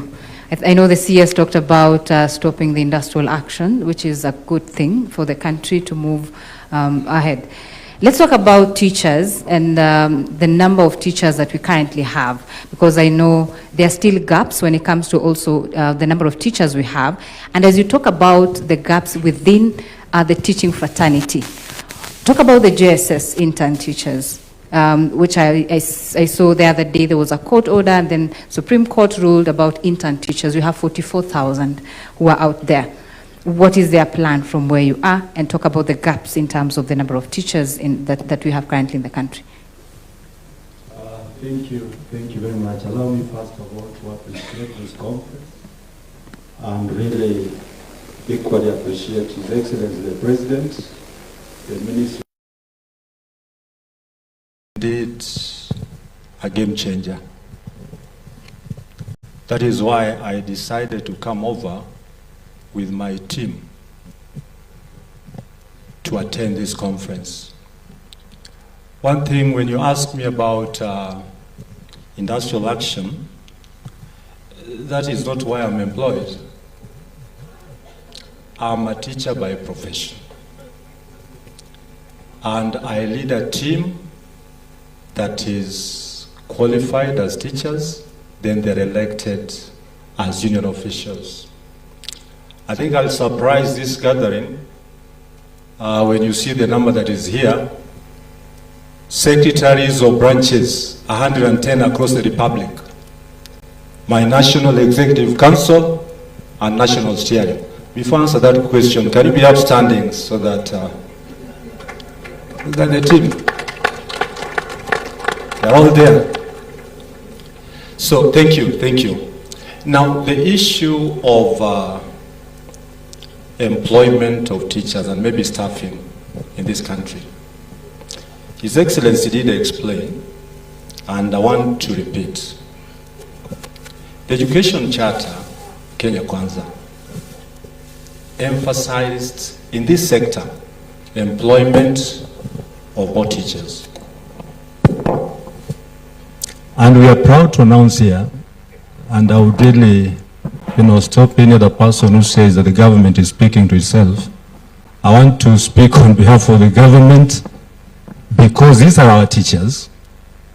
We have over 100,000 teachers employed between 2022 to date. That's a big plus. And we cannot hide, Your Excellency. I'll also ask Your Excellency, with due respect and honor, let us talk about this as representatives of teachers. Because when it comes from you, it means that others will politicize and say, this is what His Excellency is saying. But take it from the leader of Kenya National Union of Teachers, a union that is led by order and discipline. We have over 100,000 teachers employed as we speak now. Thank you, Your Excellency. The issue of intern teachers, it is true. The shortage allowed the government to fill gaps of acute, it is now acute, 5,000 teachers per year. We were talking about over 100,000 shortage by 2022. So the government employed P&P and interns. We accepted as a union because we sat and discussed it. What went amiss? And we hold on Teacher Service Commission to explain this to us. Teachers should not be referred to as interns because they are trained and qualified. We should refer to them as teachers on contract, and a contract should go for a specific period of time. So that every 2 years, we get back to TSC and say, yes, the contract was 2 years. Teachers signed. When are you making them P&P? And we proceed. Last year's World Teachers' Day had a theme that went all over substantially. Recasting teaching as a collaborative profession. So on issues that we raise, we need not make a lot of noise, but sit with the employer and have this issue solved. And I want to put it across here to all of us. There's a big difference between activism and unionism. Activism thrives on noise, demonstrations, without even going through the structures that are there. Kenya National Union of Teachers depends on structures, and these structures must be followed before we proceed to industrial action. So right now, we visited Teacher Service Commission so that we can agree on when these teachers can be employed on P and P. They have to give us reasons why they're still outside, because some will be, intertwined with issues of finance and so on and so forth. But our target, our focus, is to have all teachers in this republic employed on permanent and pensionable terms. But we must sit. Trade unionism of the 21st century is different. I'm a representative of Education International, African Region Zone 5. I represent 7 countries. And we are trained on how to approach issues with government and establishments, so that my position as a Secretary General must be respected by and large. When I make a statement, it is on behalf of those I represent. If you ask them here, none of them will even make a statement before I speak. That is the order and discipline in the 21st century trade unionism. Thank you. Thank you. Thank you very much, Oyu, for at least confirming that what we have said here is correct. But let me also say this to the Teacher Service Commission, and before Chair. Let me explain the background for why we discuss the issue of intern teachers. We have 3 issues. We have learners who have no teachers. And then we have teachers who are not employed. And then we have limited resources. What do we do? So we said, let us have a compromise. Let us employ teachers on contract. I think we are going to correct it. We will not. We have no problem saying. We thought interns was a good word, but if NAT and the teachers union want us to say contract, we will call it contract. We employ teachers on contract for 2 years with a commitment, firm commitment, that after the 2 years contract, they will transition without any other interview or whatever. They will transition automatically to permanent and pensionable. That is the commitment that I made. That is what I bargained for. Because that way, we solve all the 3 problems in one. Number 1, we make sure that all our children in school have a teacher. We also make sure that many of our teachers who are tamarking have a job. And the limited resources we have as a government also can pay them. And I want to thank the teaching fraternity.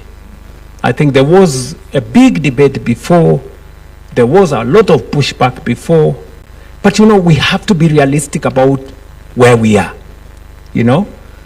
This is our country. It's not fair to increase taxes. We're already spending 28% of our budget on education. To push it any further would be a bit more difficult and crowd out other necessities and priorities as well. So that is how we ended up with intern teachers. But I want to ask the TSC, I hope there are no teachers that have served more than 2 years as interns, because that is not what I bargained for. Any teacher can only serve for 2 years on contract, after which they transition automatically. Is that the case, Bwana Chairman? Yes, sir.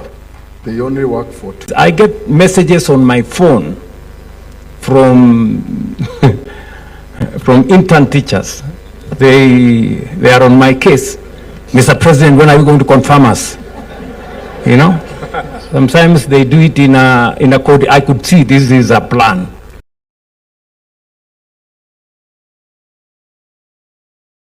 They bombard my phone, harass me and do all those things.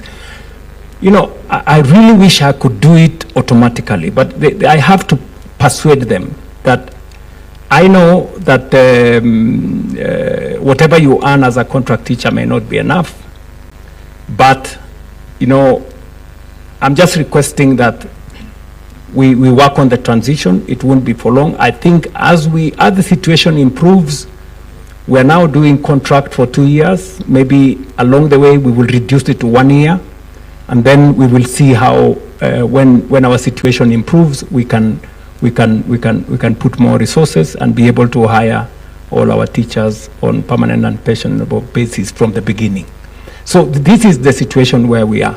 And finally, I needed to explain, you know, why we have intern teachers, and I hope the TSC has no problem not referring to them as interns, because according to you, and he is correct, these are qualified teachers. They are not interns. They are fully qualified.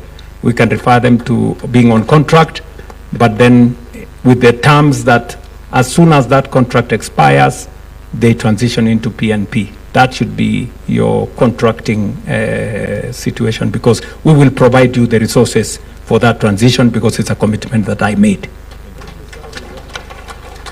Number 2 is on industrial action. Hey, Jebet, wacha uchochezi, please.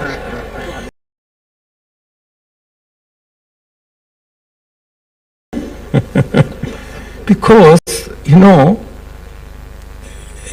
this space has been filled with, you know, maandamanos, people with sufurias on their heads, and all manner of things. And sometimes, you know, teachers, they don't do it out of the fact that they like to do it, because they are also parents. You know, no parent wants to go roaming in the streets with sufurias. You know, because we have all children, we all have children. But they do it, of course, as a last resort. But we decided, and I gave very firm and clear instructions to the ministry, that let us confront the collective bargaining agreements. Let us negotiate ahead of industrial action. And we have done it in health. We have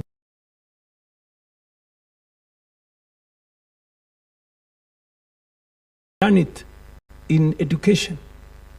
That is why the teachers' unions, oh, why have you signed the collective bargaining agreement? But that's the basis of the engagement between teachers and government. Once we honor their collective bargaining agreement, they have no reason to engage in industrial action. And my commitment to the teaching fraternity and to all the other spaces is that we will go ahead of time. We have, for example, we had a problem with the doctors. We decided to pay them whatever previous governments had committed to. You know, I didn't say it's not my place to do it. We decided to pay whatever it was. I'm sure we spent close to 3.7 billion shillings to pay what was the backlog. And the teacher unions were also very understanding. They allowed us to pay it in phases and that kind of thing. So I really want to persuade us that instead of confrontation, in a meeting like this, we can find greater collaboration and we can find greater understanding. And that way, we don't make the business of teaching difficult, we don't affect our learners, and we don't put teachers also at a point where they have to go to the streets instead of being in classrooms. So I think this is what I just wanted to say. Thank you, Excellency. I started by saying it's a good thing for all of us. Thank you so much for that. And let me just bring in Reverend Gatu. And you're representing chaplains in our institutions, which we know that they play a critical role in bringing up our children in schools.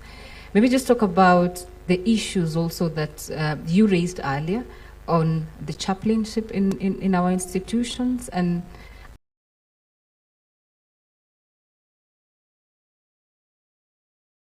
a token, as you call it, And I want to say that I represent both the chaplains. The chaplains are coming from the sponsors, the religious sponsors across board, across all the faiths. They come in to support our education delivery. We have been in the education sector. We have invested a lot, even in infrastructure in the past. And we continue to be ready to continue investing, especially in supporting moral and spiritual formation, which is one of the goals of our education. And we have hundreds and I think now in thousands of chaplains in many schools across the country. And the education policy talks about these chaplains should be supplied to the schools at the expense of the sponsor. I think it's only in basic education specifically where the government is not allowed by law to support chaplains. Because in all other sectors, universities, wherever else, the money that may be spent, for example, in basic education to do moral and formation is, as you have seen in the past recent issue, is called an illegal allocation. Because there's no other way. Because the Act says the government shouldn't pay. So as chaplains, we've been talking about this, and we are ready to continue collaborating, and we do not only in terms of the government paying, but also having a conversation, because I believe it is, as a sponsor, the sponsors can do something, but also that collaboration should be allowed by law. We continue to be happy with the competence-based education. As chaplains, we had a meeting recently and we evaluated the situation. When people get stressed, when people don't have jobs, when people have failed exams, they come to us for counseling. And when we see a system whereby all are valued and they come out all winners, we are happy for that. And Your Excellency, we are happy for the CBE education, and we are happy for that. And we hope that the teething problems here and there in terms of allocation of resources and so on, labs and so on, will be catered for. But we would want to have a more collaborative approach between the educations, all the stakeholders. And Your Excellency, you mentioned all of them, and you said we should all collaborate. And I hope that that will be, we are going to enhance that. We are ready as sponsors, as religious sponsors. We are ready as chaplains to continue. And I said we have thousands of them in schools, not supported by in any way, but self-sponsoring themselves. The sponsors are sponsoring them, because even schools, they find it very necessary. Every school in this country that has a name has a chaplain. And I believe this is something that we continue conversation around. We have from 2017, for example, been trying to say, what do chaplains do in school? Many of the stakeholders here know we have many chaplains who have been doing work in school, but even principals have not been able to say what they do. In 2017, the Minister of Education came up and said we want to do guidelines on just guiding chaplains what they do. Your Excellency, since that time, nobody wants to finish that process. We've been trying to move and nobody wants to have it completed. I believe that's a very basic guideline, just to tell the chaplains, now that you are in schools, what are you supposed to do? And we sit down together, the minister and all, and ask ourselves, what are they supposed to do? I would encourage that we be collaborative. The religious sponsors are ready to support the system of education. The task forces that have been there, we have had the religious representation. We have given very good input, including the recent presidential task force. And the government at the higher level has been listening to the religious community and inputting a lot of input. And I believe that we can do more collaboration. And I hope I've answered the question that you asked. Yes, you did. You did. Thank you so much. Let me just bring in Waziri on the issue of textbooks in grade 10, which I know the latest data shows that 11 million books have been distributed. Do you have data that shows specific subjects in schools? Because there are few principals who are saying they are yet to receive enough, because you find 5 to 6 learners are sharing a book. So is it the difference when it comes to, others actually are saying, is it the principals who took so many students beyond their capacity? So talk to us about that shortage of textbooks, and if there is a database where you can say English, this number of students in this country are needing these books. Thank you, and the CEO for KICD is here. He'll be able to give more details on it. But as you know, when grade 10 transitioned, grade 9 transitioned to grade 10, a number of students requested for transfers from one school to another. So during that time, the data that was being used was the data that had been previously presented to KICD for the distribution of the textbooks, so that the ratio of 1-to-1 per subject was to be met. Now, because of that movement, the KICD did a circular or a request to all the principals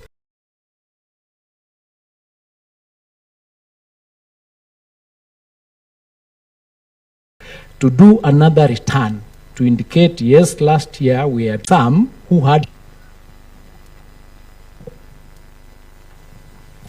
Thank you very much, our Cabinet Secretary.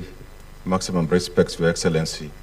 In addition to what the Cabinet Secretary has said, we have now got responses from the principals on the actual numbers of learners taking actual subjects. But as we talk today, we have to verify those numbers through our sub-county directors of education so that we are sure that the numbers the principals are giving us are the exact numbers of learners, because we don't want it to run into the problems that took place before verification. We have given that process 1 week, and after that 1 week, we should be able to tell the publishers, now these students in these schools have this shortage, and they'll get back the books before. Thank you very much. Maybe just so that I can assist from where I sit. You see, this data thing is actually at the heart of solving many of our problems. And it is the reason why we shouldn't be waiting for a teacher to send us returns. If we digitize this data, we can authoritatively know how many students are in school X, and we just send the correct number of books to that school. That is why this digitization is very important. We've traveled a journey, a long journey to getting it where we've gotten it. I'm very happy that Ogamba here tells me now they are ready for the rollout. You said on 10th, 15th. It'll be the first time we on board, we go live, and then that is with the secondary, and then 2 weeks later we go live with the primary, and make sure that we have all this data, so that KICD will authoritatively send books, the correct number, to every school, because we will have their data onboarded on a digital platform. Number two, two things that my good friend Chaplain Gatu, my good friend Gatu here said on the matter of chaplaincy. It is true that maybe a conversation has to be done, because he says it's been hanging because nobody wants to deal with it. So I think in a forum like this, we need to have a conversation. What is the job of the chaplain? What is the job of guidance and counseling? Who does it? Do we have teachers who do guidance and counseling, psychologists? What is the training of the chaplain? What kind of a chaplain? What are the qualifications of a chaplain? Once we have identified what they are supposed to do, then we can have qualifications, so that if they are supposed to do job X, they must have the qualifications to accomplish that responsibility. So I think this is the conversation that we need to have. And then we will also need to have who pays them. Okay, we have schools that are sponsored by churches, but we also have schools that are not sponsored by anybody, government schools that are not sponsored by anybody. What happens? You know, that kind of conversation is what needs to be done. And Waziri, I'm sure a forum like this will provide a good space. We can have suggestions, it can be refined, and then it can be approved, and then as government, we can pick them up, take them to Parliament, we create a policy, and then subsequently we generate either regulations or a piece of legislation to guide that process. And finally, to the conversation, I just wanted to bring to the, to buttress what I said about being frontal with engagement. There was a problem with SHA, with teachers, about a month ago, when there was a problem of co-pay, you know. It came to us as, because we were trying to protect teachers' money not to be eaten by some of the hospitals that we know. Then some people went overboard. But I'm very happy the minister came with the teachers' unions came with their teams, they sat down and they agreed and sorted out the problem. Now we have clarity on what is going to happen. And I want to say, when I engage teachers, the scheme that they had before, scheme was good on paper, but was not good in practice. So we have now changed that, and I want to confirm to the teaching fraternity that we are going to make your terms better. Because why? Look, we were paying an average of 24 billion shillings every year for the private insurance. Under SHA,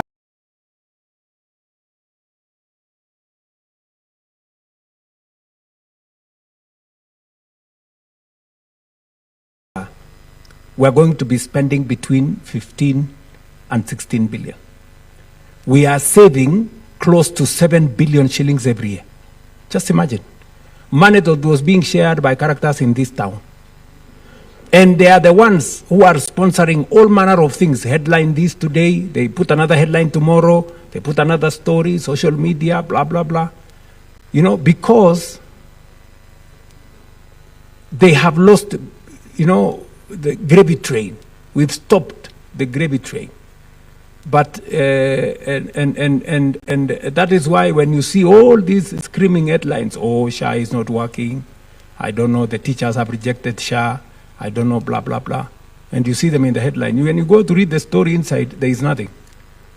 It is because it's sponsored, you know, because they want a crisis so that they take us back where they were making 7 billion shillings every year. I want to promise you that will not happen anymore. Not under my administration. Not when I don't know where the right thing is. We will stop them.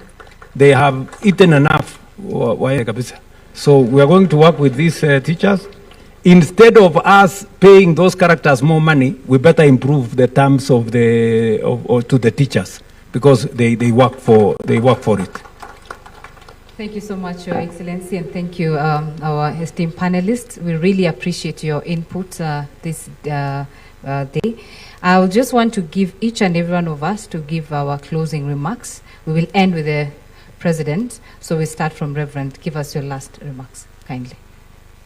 As religious sponsors of the churches and chaplains, we are happy to continue collaborating, especially to making the CBE work, based on what I said earlier, that CBE emphasizes on valuing a person for who they are and excluding the discrimination in terms of access and in terms of creating competencies, and also giving our children and the citizens a destiny. So we are ready to continue collaborating and working together, and we hope, as I said, that we shall continue collaborating and having more conversations. Thank you very much. Thank you, Reverend. Thank you very much. I also want to emphasize the fact that education is the greatest equalizer, where the poor man's son, daughter, the rich man's son, daughter, meet together in university and get qualifications where they all work together as equals. I also want to say here that we really appreciate the recommendations of the Presidential Working Party on education reforms, which of course is the basis of the discussions here on success and maybe progress that we've made so far. We should at all times be very cautious in disrupting education. And I don't want to live here without saying this out publicly. One of my colleagues talked about autonomy. Autonomy for junior school teachers. If we really understand the recommendations of the Presidential Working Party on education reforms and the structures that are there in the recommendations, I think we should be the last people as teachers to talk about autonomy. Because look at it, the education budget is constrained. Then you want to introduce another school again within another institution. Because the clamor here is about leadership for grade 7, 8, and 9. And let us all listen to this. When our young teachers claim that heads of those institutions are not qualified to lead them, the qualification here they're referring to is the degree that maybe they have as young men and women. But TSC will confirm here that 90% of our teachers in public schools are graduates. They are graduates. Yes. Head teachers are graduates. So leadership is not about papers. It is experience and how long you've taken to climb to that level. When I came from college, I was the only P1 in that institution. The rest were P4s. I don't even imagine that I should be the deputy head teacher of that institution. So let us get it right and very soberly. The moment we talk about what was not in this recommendation, then we are hell-bent to destroy what we've achieved so far. So leadership is about being firm. You heard about it. We are firm, and we want to say here that autonomy has no place in the Presidential Working Party on education reforms. Because grade 7, 8, and 9 successfully domiciled in primary institutions. I want to say here that the greatest public participation that I've ever come across in this sector was this one that was carried by the Presidential Working Party on education reforms. We all participated. So don't bring in what is not in the reforms. Thank you. That is out of question. Thank you, SG. So I also want to say here that let us go international on matters education. If we want to go to Singapore, why do we bring ourselves back on matters education by segmenting education again? I want to believe that one time, grade ECD, grade 1, grade 9 to grade 12 will be in one institution. And parents will tell you how they've achieved on matters transition to grade 7, 8, and 9 in expenditure. Imagine grade 7 in high school, the secondary school, grade 8 in secondary school, grade 9 in secondary school. This transition has been very seamless, and I shall forever support the recommendations of the Presidential Working Party on education reforms. Thank you so much. Thank you, SG. Waziri, your last. Yeah, thank you. Let me first take this opportunity to thank Your Excellency for being magnanimous enough to be in this particular meeting for this long. We thank you and we don't take it for granted. And to all the stakeholders here, I just want to confirm to you and give a commitment on behalf of the Ministry of Education that the team here, beginning from the highest office in the country, is a listening team. We will receive your recommendations, we'll receive your proposals, we'll discuss, we'll debate, and we'll come up with the best possible solution to the problems or challenges that face our sector, because we are all participants in it, we are all stakeholders in it. So let's continue engaging, let's continue solving the problems. The problems will not stop, but what is important is the capacity to face those problems, face those challenges at the first instance, and get a solution for them for our system to move forward. So thank you for agreeing to be here, for participating. Participate, as I said, authentically, be honest in your deliberations, be open so that we can get the best possible solution. But thank you, and thank you for all the support that you continue giving us in the ministry. Asante sana.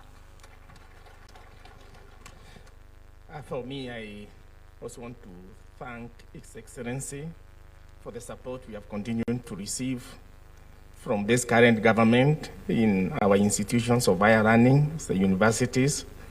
And they really say that the student-centered funding model, as I said, is a very good model for all of us. And indeed, it's working. But as was pointed out, we still have some challenges, especially the funding gap that was pointed out, and the government is addressing that together with ourselves to see then how best we are able to get over that. And therefore, I would want to say that we'll continue to work together to be able to make this really work, because that's why we are in this. Thank you very much. Thank you so much, Your Excellency. And again, I appreciate your time. Give us your last remarks. Thank you very much. Let me join the good people who have talked here by thanking everybody. I know that a forum like this brings people from different facets, with different ideas, with different experiences, and that is the hybriding of ideas that we need for us to come up with what is not just good, but what is the best. Number two, this is a forum for us to listen to one another. Without, creating a political storm. It's for people to share ideas with decorum in a place where we all can listen to one another. And as Julius has said, we are ready, we are willing to listen.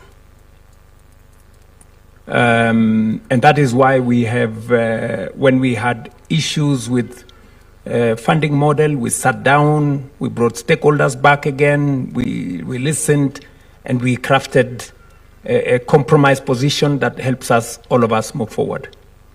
It's the same with all the other outstanding issues that will be canvassed here. I'm going to give you 2 assignments, but before I do that, I know OU has said about the subject of autonomy, which is a debate with the JSS teachers and all the other people. I am sure you will have a conversation, and if the issue is qualifications, that we want the school to be led by a graduate. I think already 90% of the people who are leading schools as are graduates. So I think that's a conversation that can be done with much friction and create understanding. But let me say the following. I agree, and I am very proud of the outcome of the Presidential Working Party. I think we had 20,000 representations. Those are very comprehensive public participation exercise. And it took time. I even had to increase the time. I think we went. But let me say the following. I have had two experiences. Lenana School in Nairobi, and asked the school, because you have a whole 200 acres, that quite a bit of it is bush, please let us build a primary school. Because the community around Lenana School did not have a school. The only school that was present actually in that, it's called Ngando area, was a private school that actually collapsed. And I think we lost lives because it was made of wood and it was a story building. And so when I went to, when that accident happened and I went there and I saw what had happened and I saw Lenana School was nearby, I tried to request them. But you know, there was a problem. They pushed back. They said, no, they don't want a primary school, blah, blah, blah. But finally, I managed to persuade Lenana School to give us land. And I told them they didn't need to transfer land to primary school. It will remain Lenana School, but it will be the primary section of Lenana School. We have built a school there. In fact, I built with my own resources. We now have 2,000. I think we now have 2,400 students in that school. The community there, which is not an upmarket community, now have a place for their children to go. That's one experience. Then there is my old school, Kapsabet Boys High School, where I did my A-levels. Kapsabet decided to do the opposite. They didn't wait for anybody to tell them to do a primary school. They actually built a primary school. And today, Kapsabet Boys High School starts from ECD. And it is one school. One school. And I was going to sponsor the principal of Lenana School to go and see what's happening in Kapsabet. For them to understand that you can actually have a school that starts from ECD all the way to secondary school, to senior school. And there is absolutely no issue. And it is managed and run as one school. Nairobi School, I don't see why Nairobi School, and I am building some dormitory and classrooms in Nairobi School. And yet the community around Nairobi School, they don't have a primary school. I think some of these institutions need to consider, extending, facilities, and government can come in and add more. So I'm just proposing that we need to exercise our minds. Is it a possibility that some of the schools can actually be both combined and work? Number two, assignment number two, we need to have a conversation about scholarships. We've had a big debate, fragmented scholarships. Members of parliament are giving scholarships, counties are giving scholarships, sponsors are giving scholarships, philanthropies are giving scholarships. And sometimes there is a lot of duplication in that space. Can we have a channel? And digitization is going to provide us a framework where through digitization, we will identify all the needy students and put them on one platform so that whoever has money, you don't have to go and look for a student. you will come to that platform, pick 10, pick 20, pick 100, sponsor them. They will have already been identified that they are needy students. So that is another conversation I would really want you guys to have. This forum is a good forum because it has all the stakeholders. And assignment number 3 that I would want to give to this forum is the issue of uniforms. There is a big debate about uniforms and how much they cost. You know, we have all manner of suppliers. Working with schools, you find that some uniforms, you know, I don't know whether they are Stefano Ricci or they are what, because they are very expensive. We need to agree on uniforms. How are they going to be procured? How do we make sure that they are cost effective? There are those who are saying we should not have uniforms. I don't know what their ideas are. How do we, granted, you know, you don't have to be dressed in a certain way to learn, but this is the debate we must have so that we create a uniform playing field, but certainly we need to discuss about the cost of uniform. It is becoming an impediment to education, especially in some schools where uniforms are very expensive. So this is a conversation I think this forum can undertake. Otherwise, I do not want to say more. I am very passionate about this. I could speak for longer because when I got the privilege to be Minister for Higher Education, I realized that this was a very important space and with a lot of impact on human development and national development. I wish you all wonderful consultations, and this forum is here for us to exchange ideas and better education outcomes in the process. Asante sana.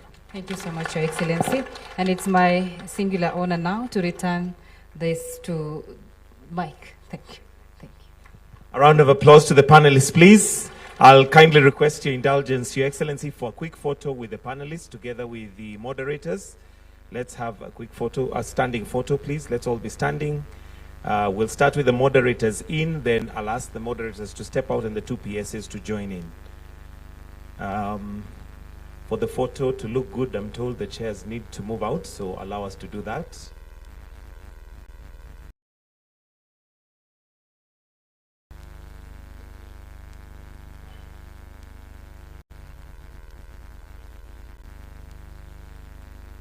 All right.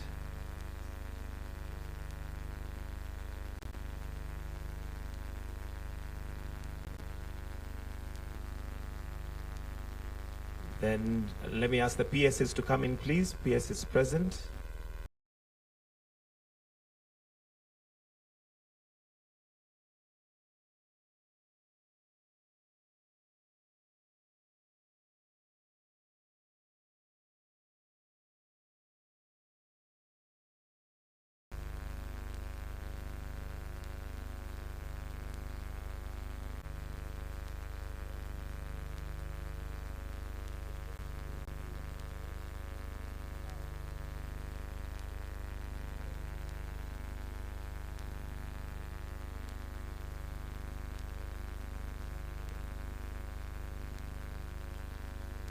All right, Chair, and we can join in kindly. Then after that, we'll all exit stage as we wind up with the national anthem. Let's look at the camera, please, in front.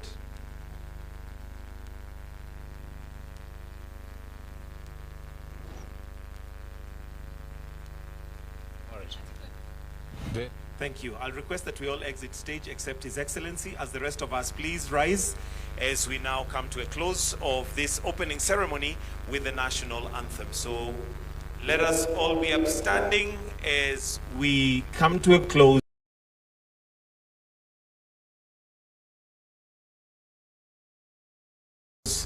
of this particular ceremony with the national anthem. Just hold.